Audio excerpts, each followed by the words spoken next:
The bank was quiet enough to hear a pen drop, the kind of polished silence that pretends nothing ugly could ever happen inside it. But that illusion shattered the moment the branch manager leaned over the marble desk and hissed, "You're fired. Pack your things and leave before you embarrass yourself further." She didn't whisper it. She projected it like she wanted the entire lobby to witness the unmaking of a black woman she thought was powerless. Cameras above flickered. Clients paused mid-transaction. And in the center of it all stood Naomi Brooks, dressed simply in dark denim, a charcoal turtleneck, and a patience so controlled it scared people who needed her to break. No one knew that 10 minutes earlier she had walked in to perform a quiet audit. No one knew this was her bank. Not yet. But when the manager snapped her fingers in Naomi's face and said, "Security, escort her out," something shifted, subtle, electric, the kind of shift that tells you the storm is already forming behind someone's eyes. And this time, the wrong woman was standing in the center of it. Before we continue, where are you watching from? Drop your city or country in the comments below. And if you believe in dignity and justice, hit like and subscribe. These stories spark change. And we're glad you're here. Now, back to Naomi.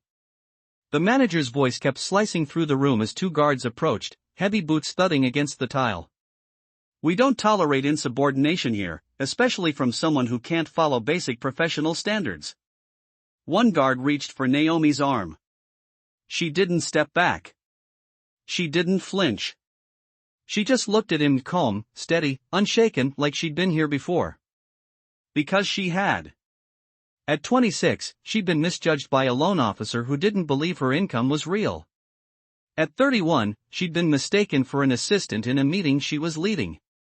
And now, at 42, she was being fired from a bank that existed because she saved it from collapse. The manager paced in front of her, heels snapping like a countdown.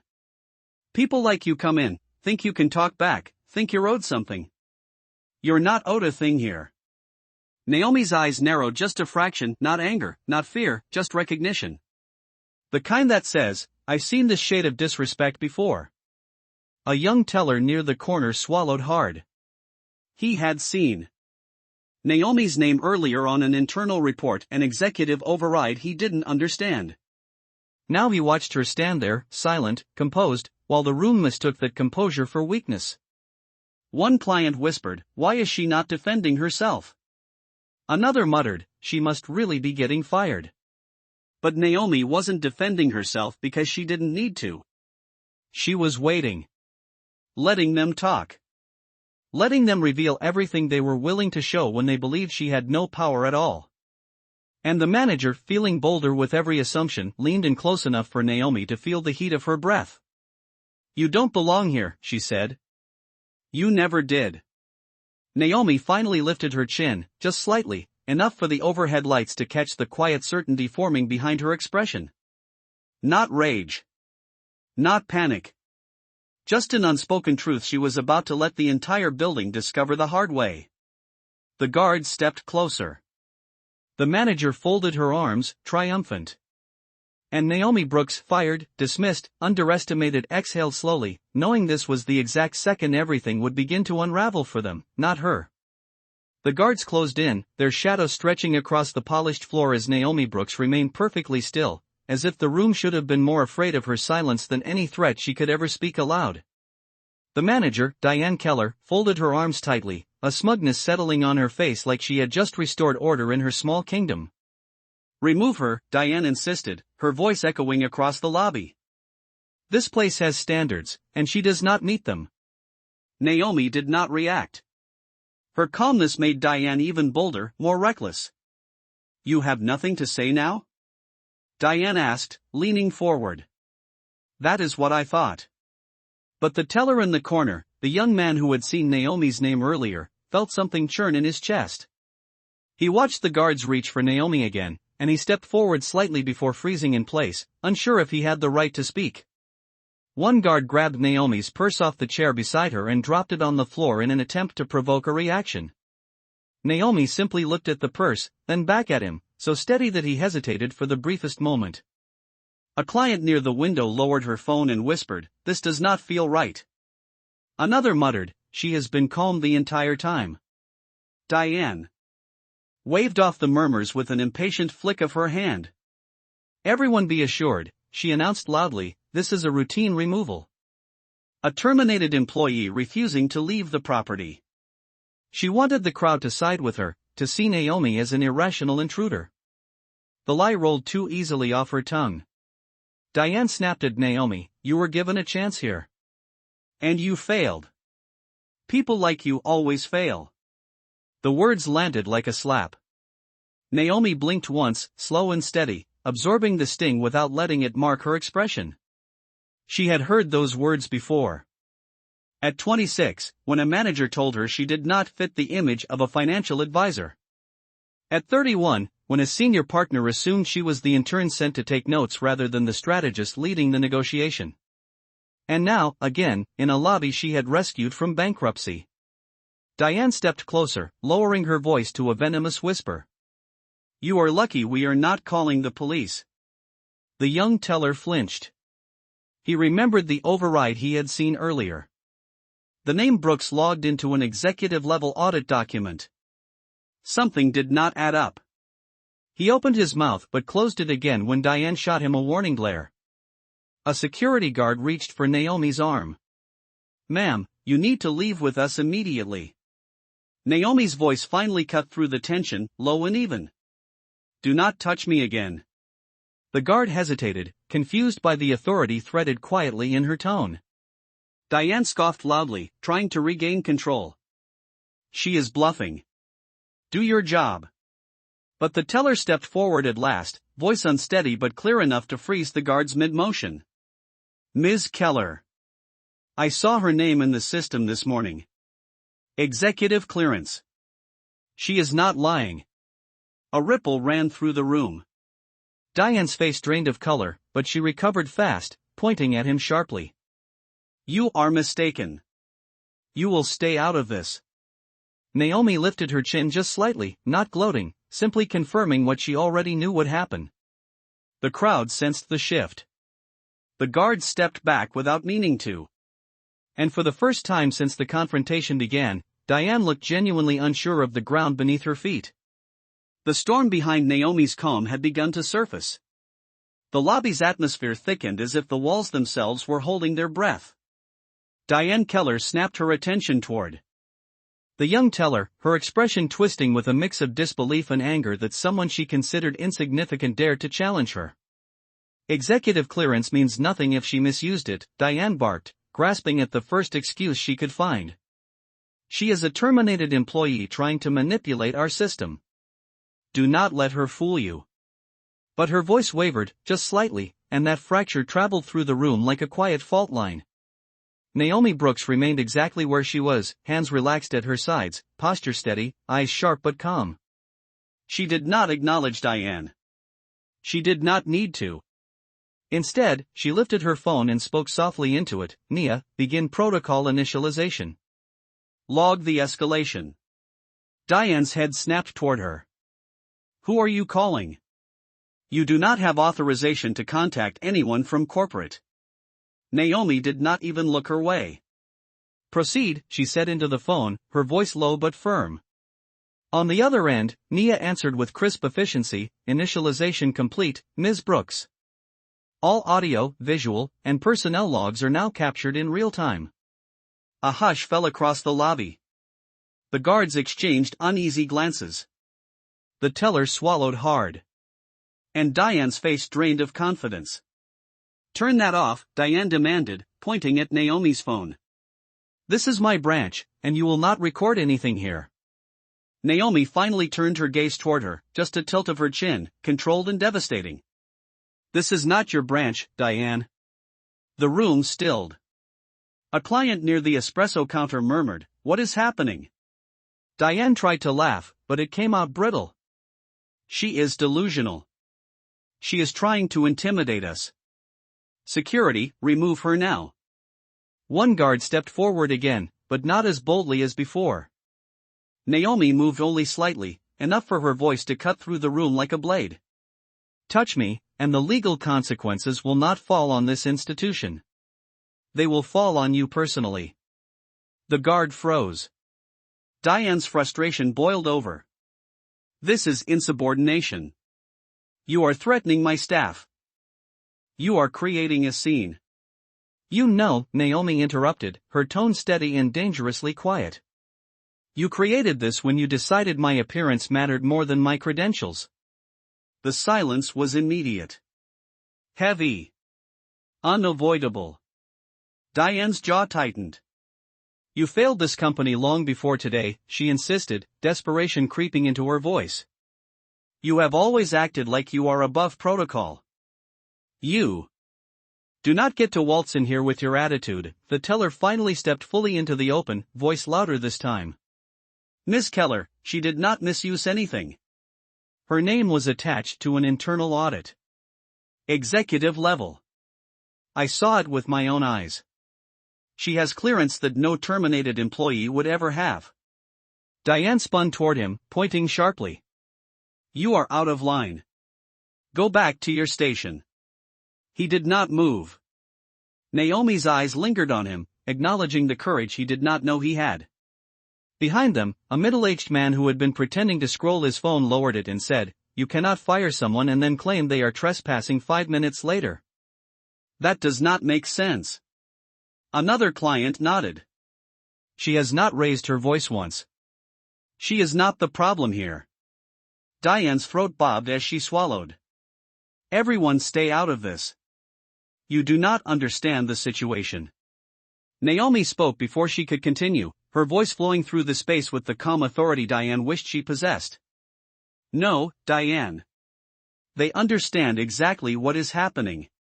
The overhead lights flickered as the system Nia remotely activated synchronized with the internal network. Naomi looked directly at Diane, her expression unbreakable. And it is time you understand who you have been speaking to. The final word hung in the air, heavy and electric, as the room collectively leaned into the moment that was about to break everything open. The moment stretched tight, like the whole lobby was holding its breath, waiting for something to snap. Diane Keller tried to steady herself, lifting her chin in a brittle show of authority, but her eyes betrayed the panic starting to surface. You are bluffing, she said, forcing each word out. I do not care what you claim. You are done here. Security, escort her out immediately. The guards took a hesitant step forward, not out of confidence but out of obligation. One of them reached for his radio, fingers trembling as if unsure whether calling for backup would make the situation better or far worse.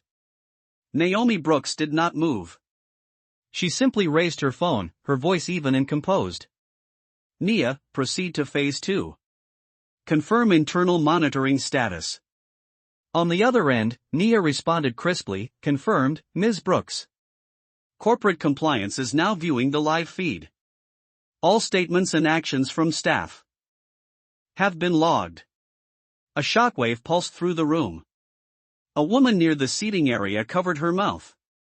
Someone whispered, corporate compliance? Why would they be watching her call? Diane's face drained of color, but she forced a laugh anyway. You must think you are very clever. Compliance does not involve itself in routine terminations. You are wasting everyone's time. Naomi lowered her phone just slightly, her eyes never leaving Diane. Nothing about what you have done here today is routine. Diane stepped closer, jabbing a finger toward Naomi as if proximity could restore the power slipping from her grip. I do not know what game you are playing, but you will stop recording, you will stop pretending you have authority, and you will leave this branch now. Miss Keller, the young teller said again, this time louder, his voice breaking through the rising tension. This is not a game. She has an executive override tag, and it was active this morning.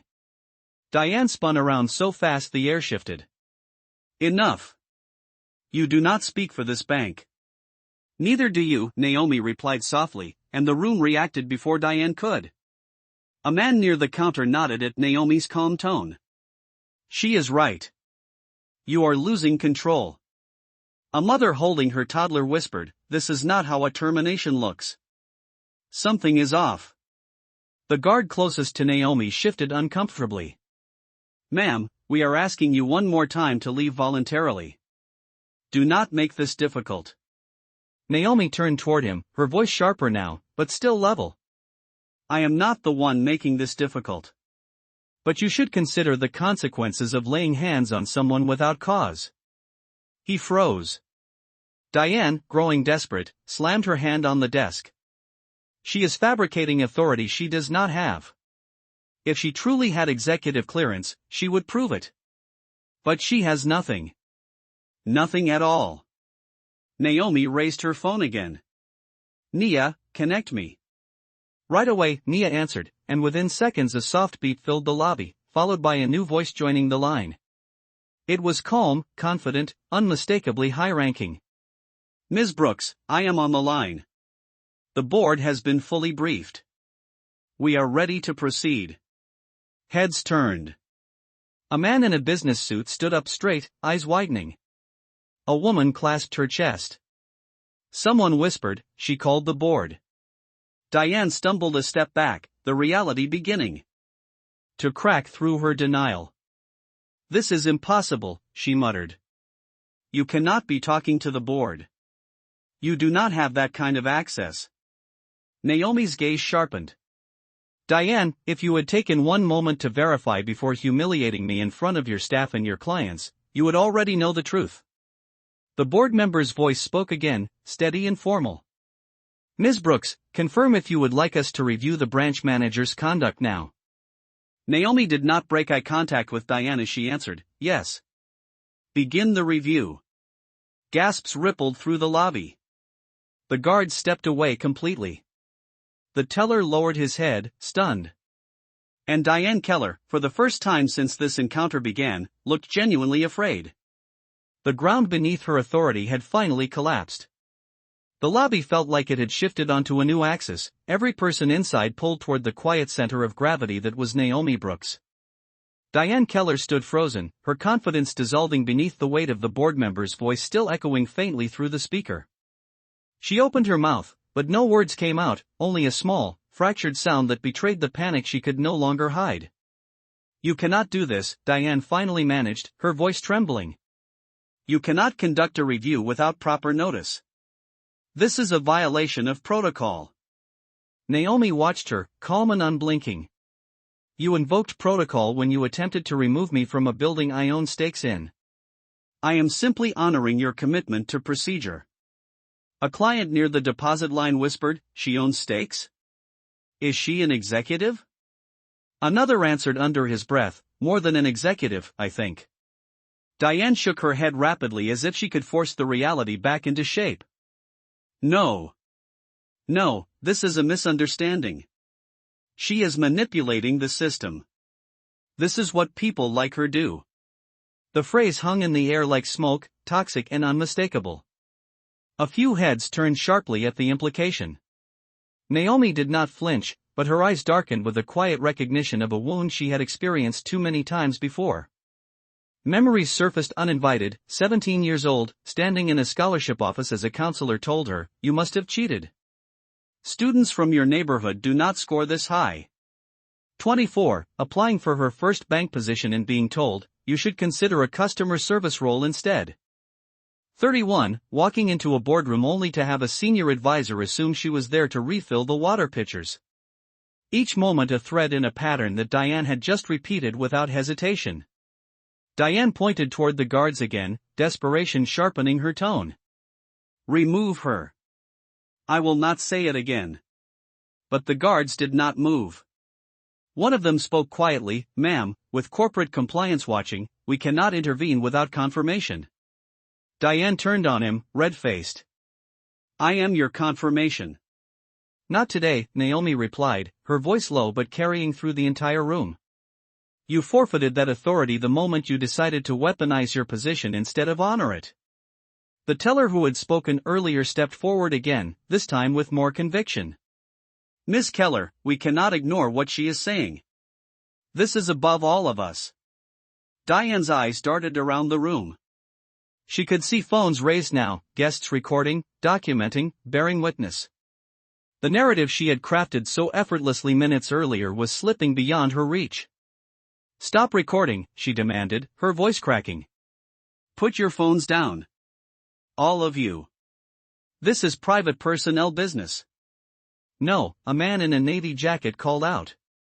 This became public the moment you yelled at her across the lobby. A woman added, and the moment you called security on someone who did not do anything. Diane's breathing quickened, the edges of her composure unraveling. This is a lie, she insisted. She is trying to sabotage this branch. She is dangerous. Naomi raised her phone again, her voice calm enough to silence the entire lobby. Nia, confirm whether branch manager Keller has any ongoing disciplinary flags or prior complaints. Nia's voice returned almost instantly. Yes, Ms. Brooks. 3 documented complaints in the last 8 months. All involving discriminatory behavior, including racially coded comments. A collective intake of breath swept through the room. Diane froze, her hands trembling at her sides. That is confidential, she whispered. You cannot disclose that.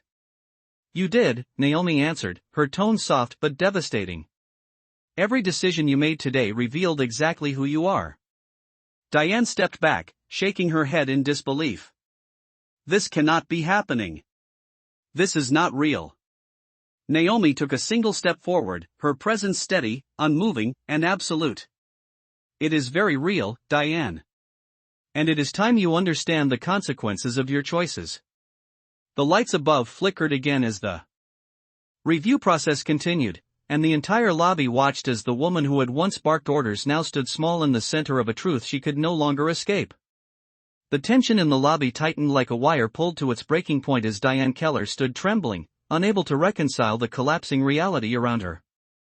She looked at Naomi Brooks with a mixture of disbelief and fear, as if she had finally realized that the woman she had tried to humiliate was not someone she could push out of the building with raised voices and empty authority.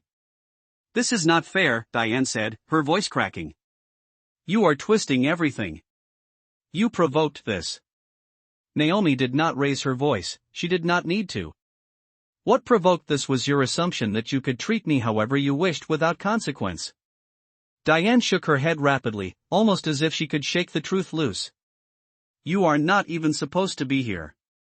You were terminated. You were escorted out.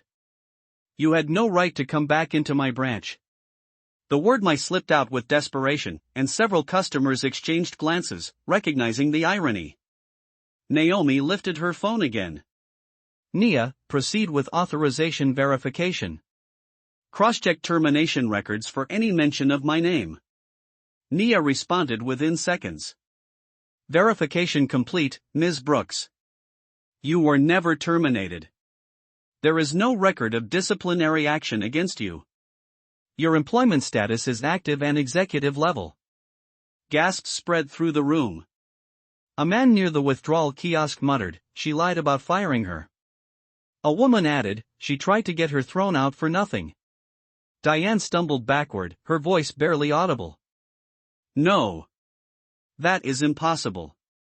I authorized the termination myself. Which you had no authority to do, Naomi replied quietly, her tone carrying more weight than any shout. You attempted to fire someone whose position you did not bother to understand. The young teller stepped forward again. Miss Keller, you never checked her credentials. You never verified anything. Diane's eyes darted wildly, searching for any escape. I did what any responsible manager would do. She was insubordinate. She spoke out of turn. She challenged me. A middle-aged customer stepped closer and said, she asked questions. That is not insubordination. You escalated it. The guard closest to Diane lowered his radio, no longer pretending he had control of the situation. Diane's voice turned brittle. Everyone needs to stop talking. You do not understand how dangerous this is. She is going to twist this entire situation to destroy my career. Naomi stepped forward, her presence steady and absolute. I am not destroying anything. I am documenting what you have already done. Diane's breath hitched. You cannot do this. I have worked here for 12 years. I know this bank inside and out. Naomi's eyes remained fixed on hers. Then you should have recognized the name Brooks when you saw it in the system. Diane blinked rapidly. What does your name have to do with anything? Naomi did not answer with words at first. She let the silence fill the room until every person leaned forward without realizing it. Then she spoke. Nia, proceed to identity confirmation. Nia's voice returned instantly. Confirmed. Naomi Elaine Brooks. Majority shareholder of Horizon Financial Group, joint owner of this branch, and executive authority holder across all corporate divisions. The lobby erupted in stunned motion. Someone dropped their phone. A young man whispered, "She owns the bank." Another voice followed, "She is the majority shareholder." Diane's knees buckled, and she gripped the edge of the counter to stay upright. No. No. This is not real. You cannot be her. You do not look like. She stopped herself, but it was too late. The words had already revealed the truth she had spent the entire confrontation hiding behind. Naomi stepped closer, her voice low and devastating. Say it, Diane. Say what you were about to say. Diane's mouth opened, then closed. No sound came out. Naomi continued. You built this entire situation on one assumption. And now it is collapsing because you never thought a woman who looked like me could possibly stand above you. The room froze. No one breathed. And in that stillness, Diane Keller finally understood she had crossed a line she could never return from. The weight of silence hung in the air like a storm waiting to break. Every person in the lobby had held their breath, unsure of what would happen next. Diane Keller's eyes darted around the room, her mind scrambling for any explanation, any excuse, any way to regain control of the situation she had started. But Naomi Brooks stood before her, unshaken, and for the first time, Diane saw her not as an employee she could control, but as the person who held all the cards. You lied, Naomi said, her voice calm but cutting through the tension like a blade. You tried to make a mockery of me, of my position, and of the people who trust me to lead.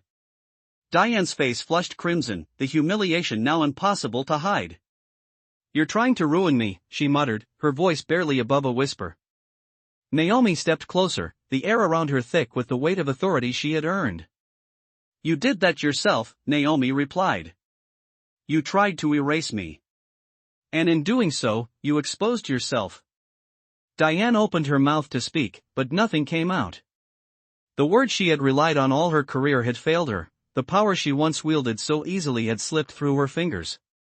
Naomi turned toward the rest of the room, her gaze sweeping over the onlookers who had witnessed the entire exchange. This, she said, voice steady and unwavering, is not just about me. It's about what happens when we let people like Diane make decisions without accountability. It's about the systemic abuses that have been allowed to fester in this very building. A client near the back of the room, an older woman with a gray ponytail, nodded. She's right, the woman said. I've been coming here for years, and I've seen how they treat certain people. It's time we stop pretending we don't see it. More murmurs followed, and Naomi felt the shift in the room as people began to speak up, their voices emboldened by her quiet strength. Diane stood frozen, eyes wide, as the full force of Naomi's words began to settle into the hearts of everyone present. This is your reckoning, Diane, Naomi continued, her voice rising slightly but still composed. Everything you've done to hurt others, every moment you've used your position to crush people beneath you, it all ends now. Diane's breath hitched as she looked at Naomi, her mouth opening in an attempt to protest, but no sound came out. Naomi turned back to her, locking eyes with her once more. You fired me, she said, her words sharp and deliberate. You humiliated me in front of everyone in this lobby. And now, I'm going to make sure you never forget the cost of that mistake. Naomi's eyes narrowed slightly, not with anger, but with the quiet power of someone who had endured. Too much to be taken lightly. I'm not here to seek revenge, Naomi said. I'm here to hold you accountable. You will answer for what you've done, and I will make sure of that. Diane stood there, defeated, as Naomi turned away from her, the finality of her words ringing in the air. The room, once tense and charged with uncertainty, was now filled with an undeniable sense of justice. Naomi walked to the exit without a single glance back, knowing the battle was won. And as she stepped out into the cool afternoon air, she felt the weight of years of oppression begin to lift from her shoulders. Diane Keller would not win this time. The system had failed her, but Naomi had succeeded in showing everyone that, no matter how hard they tried, they could not erase her truth. The lobby had fallen so silent that even the ticking of the wall clock sounded loud, each second marking the slow collapse of everything Diane Keller thought she controlled. Naomi Brooks remained at the center of the room, not moving toward the exit as Diane hoped, but standing firm, grounded, and unmistakably in command. For a moment, no one spoke. Then the board member's voice came through Naomi's phone again, clear and steady, cutting through the tension. Ms. Brooks, we have reviewed the preliminary findings. Would you like to proceed with corrective action at this time? Diane's head jerked up as if she had been struck. No, she blurted. No, you cannot. You cannot make decisions about my position without a formal hearing. Naomi turned her gaze toward her, calm and measured. Diane, you conducted a formal termination of me in this very lobby, with no evidence, no authority, and no procedure. You called security on a woman who outranks you by more than 10 corporate tiers. Diane's breath caught as several customers nodded, the truth finally undeniable. She stuttered, I did not know who you were. You should have introduced yourself. Naomi took a step closer, her expression unflinching. I walked into this bank dressed like any other client. I did not hide my identity. You never asked. You decided. The young teller stepped forward again, braver now. She tried to warn you, Ms. Keller. She gave you every chance to de-escalate. Diane snapped at him, voice cracking. Stay out of this. You are just a junior teller. He straightened his posture, surprising even himself. I may be a junior teller, but I know when a person is being mistreated. His words rippled across the lobby like a stone dropped into water. Naomi lifted her phone slightly. Nia, proceed with branch-wide access verification. Understood, Nia replied. A moment later, every staff badge in the lobby beeped simultaneously. Green lights remained for most employees. 2 badges, however, flashed red. Diane's and the guard who had grabbed Naomi's purse earlier. Gasps erupted as the guard stepped back instinctively, staring at his badge like it had betrayed him. What did you do? Diane demanded, her face draining of color. Naomi spoke evenly. Compliance has frozen your access pending full investigation. You may not enter secure areas, handle transactions, or interact with clients. You have no right. Diane shouted, hysteria rising in her voice. I built this branch. I worked my entire life for this job.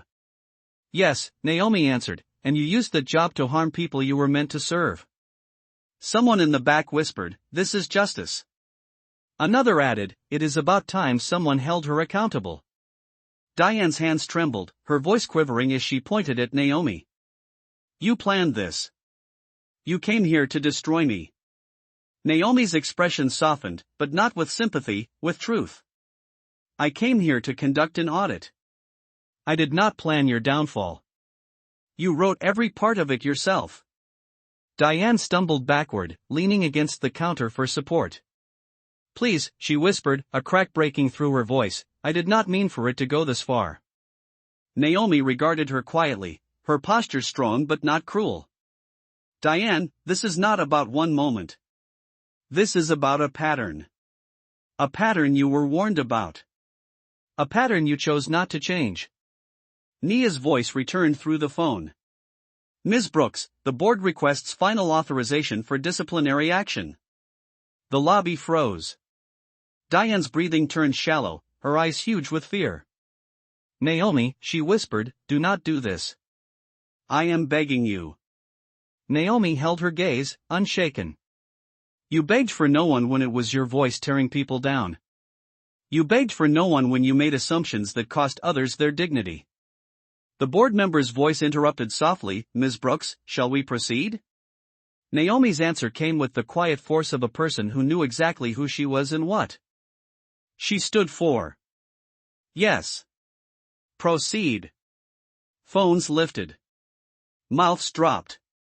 And the woman who once ruled this lobby with fear watched her authority vanish in a single, irrevocable breath.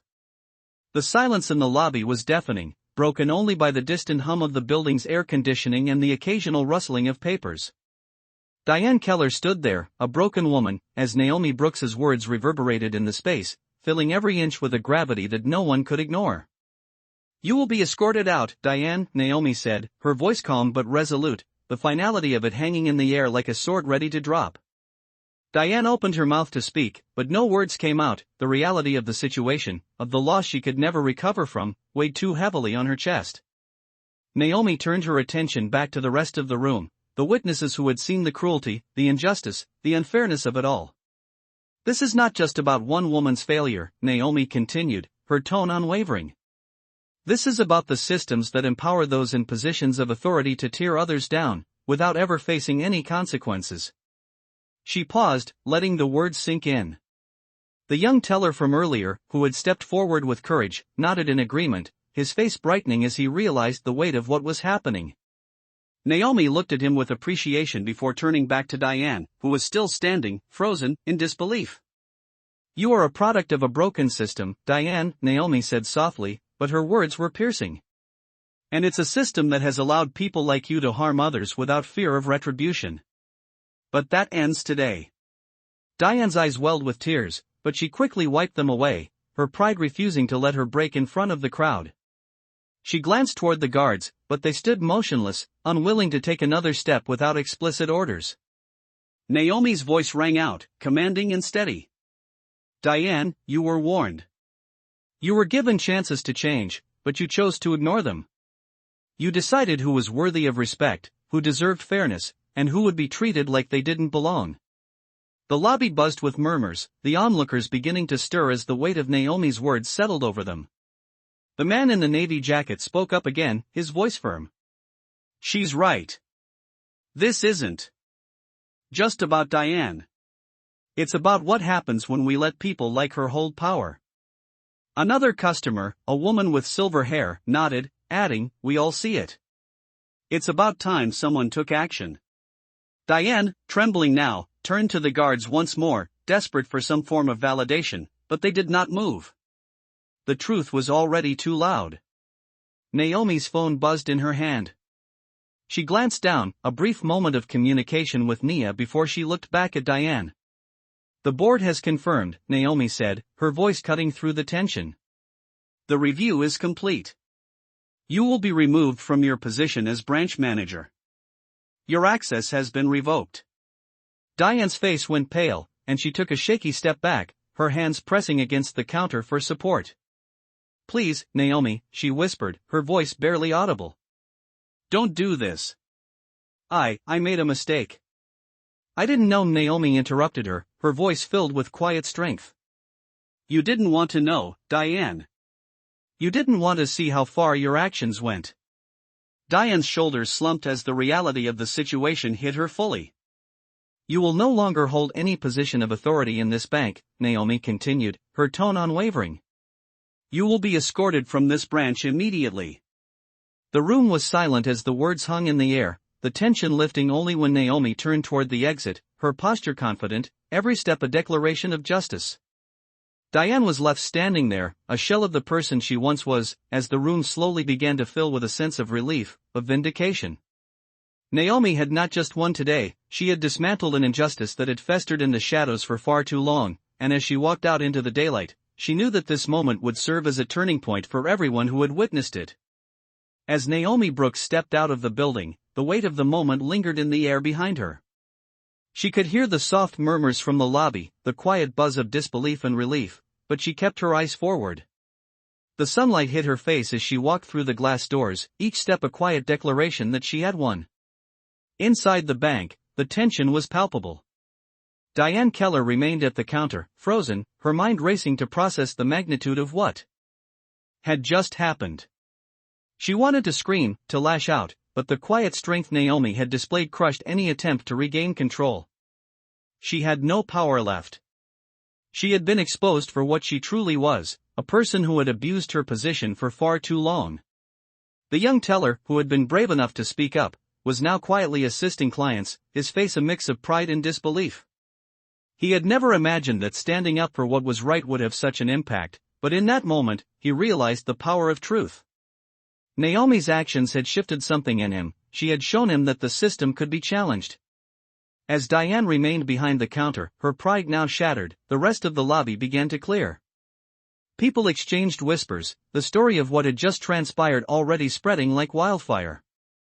A few clients lingered, watching Diane with judgment in their eyes, but they said nothing. No one wanted to be associated with the injustice they had just witnessed. Outside, Naomi walked down the street, her steps steady, her shoulders square. It felt as if a weight had been lifted from her, a weight she had carried for years without knowing how heavy it truly was. The city buzzed around her, but she was no longer just another face in the crowd. She was the woman who had stood up for herself and for everyone who had been told they didn't belong. As she reached the corner, her phone buzzed again. It was Nia, her assistant, with an update. The board is meeting now. We've received confirmation that your authority has been fully reinstated across all divisions. You will be taking over full operations. Naomi took a deep breath, feeling a rush of affirmation. The journey had been long and full of obstacles, but it had led to this moment. A moment where she was not just a victim of the system, but someone who had successfully fought back. Thank you, Nia, Naomi replied, her voice steady. We've made history today. I'll be ready for the next step. As she hung up, Naomi paused for a moment, taking in the city around her. She thought about how many others were still fighting, still struggling in silence, and it made her heart heavy. This victory was hers, but it was also for everyone who had been ignored, dismissed, or told they didn't belong. She had fought not just for her own future, but for the future of those who had come before her, and for those who would come after. She turned, walking back toward the office, each step a reminder of the power that had always been within her. She had shown the world that no one could erase her, and no one would ever dismiss her again. Naomi Brooks stepped into the building with a renewed sense of purpose, her strides confident and purposeful as she moved toward the elevator. The city buzzed around her, but in her mind, it felt like everything had slowed down, each moment stretching out with clarity and intention. She knew what she had done was not just a personal victory but a statement, a declaration that those who had been silenced for too long would no longer remain invisible. She reached the top floor of the building, where her office was located, and stepped out of the elevator. The moment she entered, she was greeted with a quiet reverence by the few staff members still working. It was a silent acknowledgement of what had unfolded. As she passed by, a few of them gave subtle nods, as if they now saw her not just as their boss but as a symbol of something larger than herself. Naomi felt a surge of strength, but also a deep understanding that this moment was only the beginning. She walked into her office and closed the door behind her, leaning against it for a moment, closing her eyes to take it all in. The weight of everything she had fought for, the years of underestimation, the barriers, the challenges, was finally lifting. Her phone buzzed again. It was Nia. The press is starting to get wind of the story, Nia said. The footage from the lobby is already going viral. There's already a growing conversation about systemic racism in corporate America. People are reaching out for interviews. Naomi smiled, the corners of her mouth curling up slightly. This was bigger than just her. This was about the message it sent. Let them talk, Naomi said, her voice steady. But let's make sure they know this is just the start. We need to keep pushing for real change, for real accountability. Absolutely, Nia responded. You're leading the charge. The board wants to schedule a call with you later today to discuss next steps. They're already drafting a statement for public release.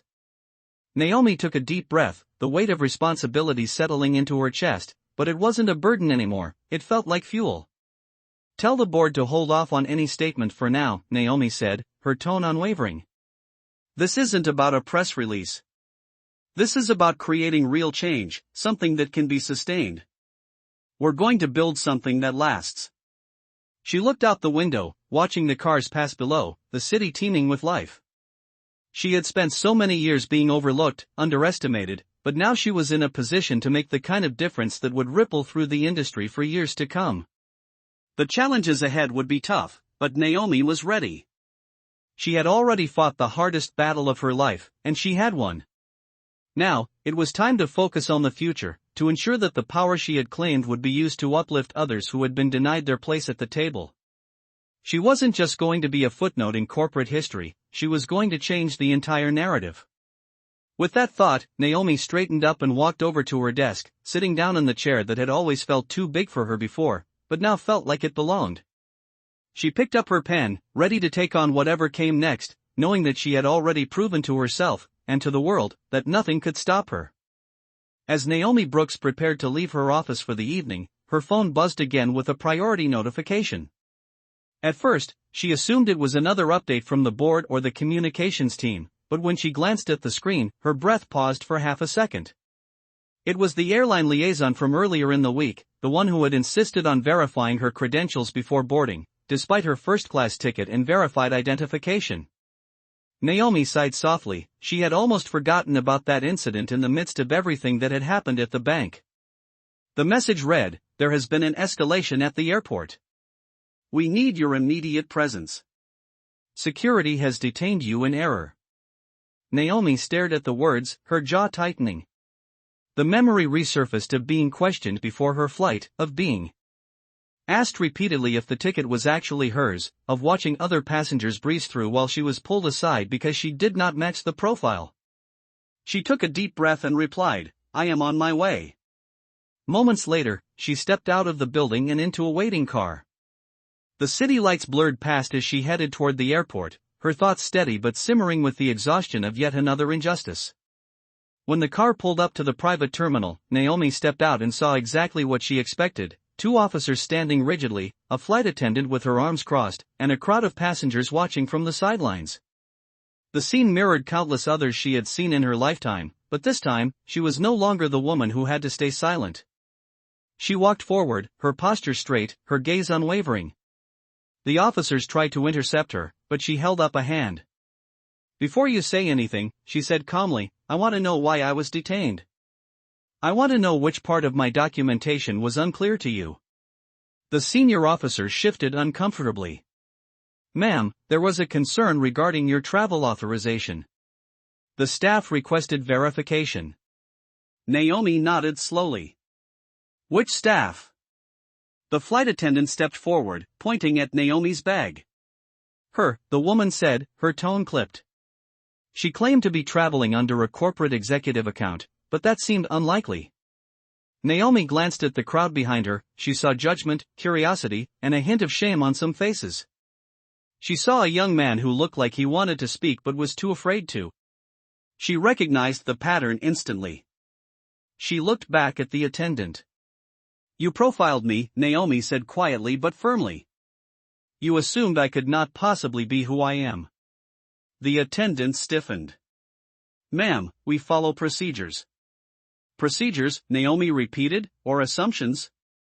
The officer stepped in, attempting to regain control of the moment. "Is there someone we can contact to verify your identity?" Naomi unlocked her phone and pressed a single button. Nia answered immediately. "Yes, Ms. Brooks?" "Patch in the airline's executive office," Naomi said. Within seconds, a corporate director's voice came through the speaker. "Ms. Brooks, we have been contacted about the issue. We are so sorry. There has been a serious mistake." The flight attendant blanched. The officer straightened. A murmur swept through the passengers. The director continued, "Your authorization is fully verified. You have priority clearance. We are addressing the staff involved." Naomi held the phone still, letting everyone hear exactly who she was. Then she lowered it and spoke to the officers. "Let me make something clear. You did not detain me because you had a protocol to follow. You detained me because you did not think someone who looks like me belongs in first class, or in executive circles, or anywhere beyond the limits of your imagination." The crowd went silent. Even the airplane engines in the distance felt muted. Naomi took a slow breath. "I do not raise my voice," she said, her tone calm and absolute. "I raise the standard." And in that moment, with the sun setting behind her and the runway lights flickering to life, the officers stepped aside. The attendant lowered her gaze, and the passengers witnessed a truth that would stay with them far longer than any flight they would ever take.